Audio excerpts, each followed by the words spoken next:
sa 5 taon na yon, marami ding pinagdaanan sa pag-i-spray. So marami rin akong natutunan kasi yung akala ko kasi mag-i-spray lang, makikita mo lang yung ano yun, yung maliit. Okay na yon sa atin, okay na yun eh. Okay na yan, hindi naman makikita ng ano yan. Pero dito hindi pwede. Para kumbaga, kung 100% yung nakalagay sa ano doon, 100% yung gusto nila. Kahit alam naman natin 99.99 lang eh. Wala talagang 100% eh. Pero gusto nila 100% talaga. Walang talagang perfect, no? Oo, gusto talaga na perfectong trabaho. Ganun talaga sila dito. Hindi pwede dito yung pwede na. Para sa atin, ano? Pwede na yan. Pwede na yan. Sa kanila hindi pwede. Pride talaga nila. Pride talaga. So, wala tayong magawa. Andito tayo sa puder nila. So, sundin na lang natin kahit alam natin hindi kaya. Walang magawa eh. Sa mga nakatrabaho nyo dito sa Japan, nakaranas ba kayo pambubuli sa mga Hapon, sa ibang lahi, o sa mga kapwa natin mga Pilipino na nauna sa inyo at naging senpai ninyo? Nakaranas ba tayo ng ganun? Discrimination o pambubuli? Wala naman. Kami ang mambubuli sa kanila. Wala naman.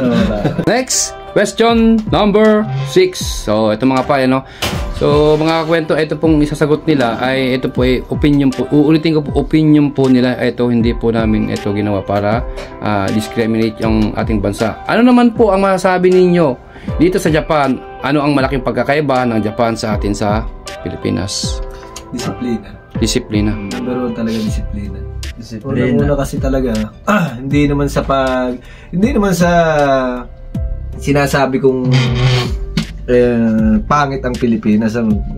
Karamihan lang talaga ng Pinoy kulang lang sa disiplina. Yung kahit alam mong bawal gagawin. Kahit alam mong hindi naman pwede, gagawin pwede. Yung pinipilit ba? Pinipilit. Dito kasi hindi. Pag hindi pwede, hindi pwede. Hindi mo pwedeng sabihin na hindi kasi ganito, kasi ganyan. Hindi. Kasi may rules nga eh.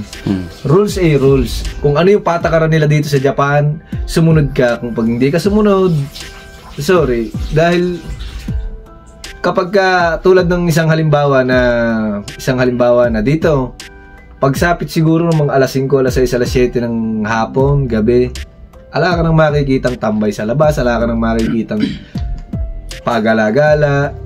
Tsaka hindi sila basta-basta gaya dun sa atin na may basurahan na nga dun sa gilid, tatapon mo pa dito. Walang ganun dito. Tapos tahimik, makakatulog ka talaga ng mahimbing. At saka malinis yung lugar nila. Yun, at may kaibahan din talaga. Malaki ang kaibahan. Kahit sa pasahuran, gano'n, malaki talaga. Kaya lang, kung sasabihin nga natin pagkakaiba, yung saya naman, walang makakatumbas sa sayang meron sa Pilipinas. Yung tunay na saya ay nasa Pinas pa rin. Ano-ano yung mga pagsubok o problema sa loob ng 5 taon na na-encounter ninyo dito sa Japan? Paano nyo nalampasan yung mga yon? Yung mga pagsubok o problema? Ano-ano yung naging paraan ninyo? Paano nyo nalampasan yung mga na-encounter ninyo? Yan. Ako, para sa akin, ang talagang number 1 na problema o kalaban ng OFW sa Japan, lalo na first timer kang lalayo, homesick talaga. Yung pagkakalayong sa pamilya at pagpasok mo sa panibagong buhay.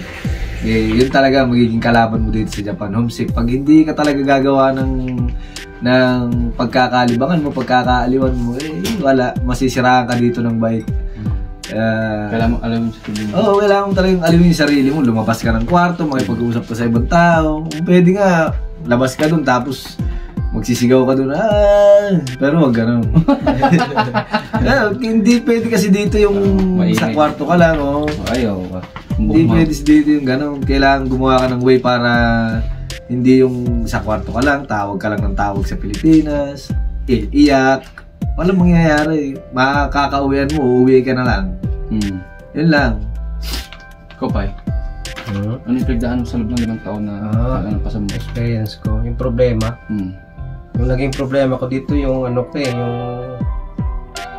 yung sa health ko kasi nagkaroon ako nagkasakit ako dito eh. Pero nalampasan ko naman yun. Yung COVID? Hindi. Lahat naman kami dati nung nandito ka na yata nagkaroon tayo ng COVID dito, tinamaan tayo. Pero yung sa kasi yun is pagkain. Hindi na control yung pagkain. Hindi siya balance. Naging balance mo. Maantay sa maalat. Sabi mo na kasi humihito ng dugo eh. Hindi. Sa sa bato yon, sa bato. Karon ng kidney stone. Ay, ganun. Humihi ka ng bato? Hindi, may sa bato. Ito. Masakit siya. Kaya di ako nakapasok ng mahigit mga 1 linggo yun. Sa kabutihan naman dahil nandyan yung ating tawag sa ating kikbota. Santosa. Yung parang life advisor namin dito. Kumingay. Yun. Ginabayan niya man ako para makapunta ng hospital at mapagpagamot.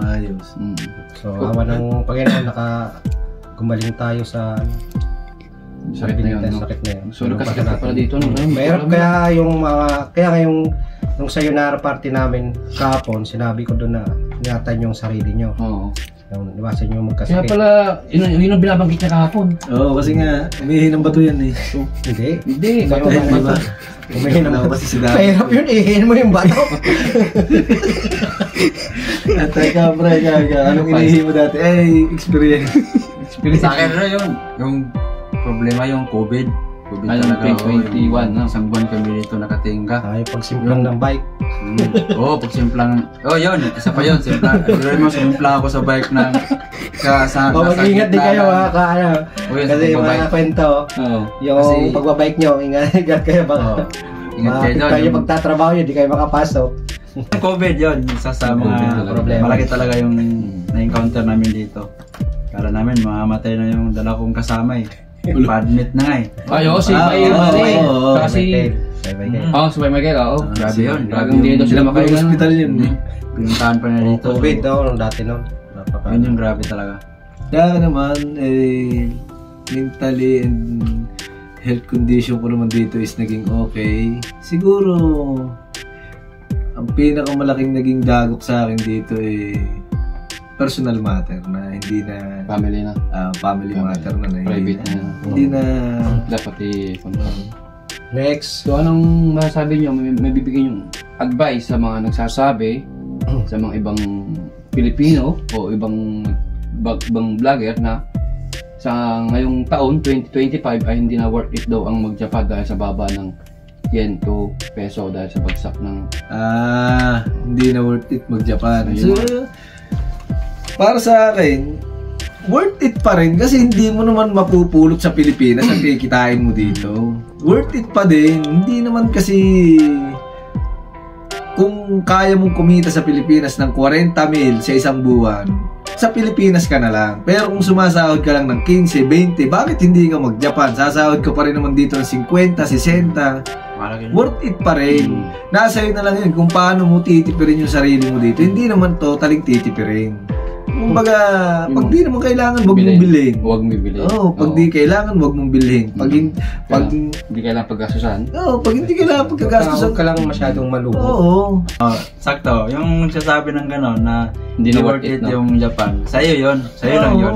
Huwag mong idama yung ibang gusto ng kasi ini-encourage nila yung ibang Pilipino na nasa Pinas pa lang na gustong mag-Japan. Para sa'yo, worth it pa rin. Hindi mo mapupulot sa Pilipinas ang kikitain mo dito.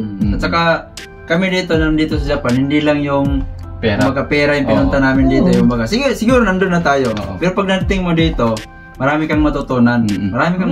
Yun yung pinaka magandang talaga, yung natutunan mo dito. At saka, siyempre, may sahod ka. Sakto naman yung sahod. Hindi yung sinasabi ng iba na hindi na worth it mag-Japan.